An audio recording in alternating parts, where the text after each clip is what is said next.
Bénin, à l'instar des autres pays du monde, a célébré la Journée mondiale des zones humides ce mercredi 4 février 2026 à l'hôtel Golden Tulip de Cotonou.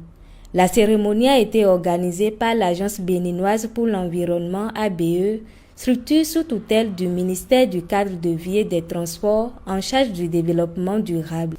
La Journée mondiale des zones humides constitue un moment privilégié pour rappeler l'importance stratégique de ces écosystèmes dans notre pays et dans le monde en général, mais aussi pour reconnaître le rôle fondamental des communautés locales dans la préservation de ces écosystèmes.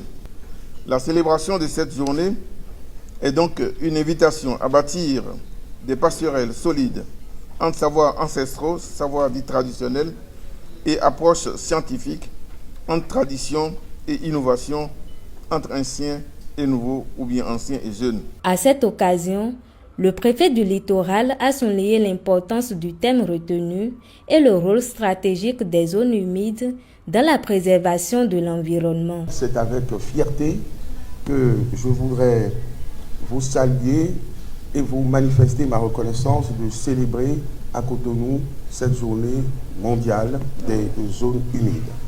Nos aînés ont tout naturellement et instinctivement su protéger les zones, leur habitat, leur environnement, et que la dégradation n'a commencé qu'avec le progrès. Le département du littoral aussi, comme l'indique son nom, a une proximité avec les zones humides que nous devons préserver. Représentant le ministre José Tonato, le conseiller technique au développement durable, Constant Rondenou, a insisté sur la nécessité d'intégrer les pratiques ancestrales dans les actions de protection des zones humides.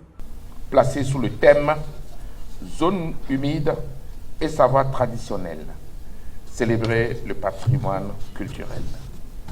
Ce thème n'est pas anodin et nous invite à porter un regard nouveau, mais surtout respectueux sur l'héritage culturel et écologique de notre pays. Nos communautés ont su, bien avant les instruments modernes de gestion environnementale, instaurer des zones sacrées, interdites d'exploitation, définir des périodes de repos biologique, réglementer la pêche, la chasse et l'accès à l'eau, transmettre oralement des règles fondées sur le respect de la nature, d'où le caractère du développement endogène, d'où le caractère des savoirs endogènes.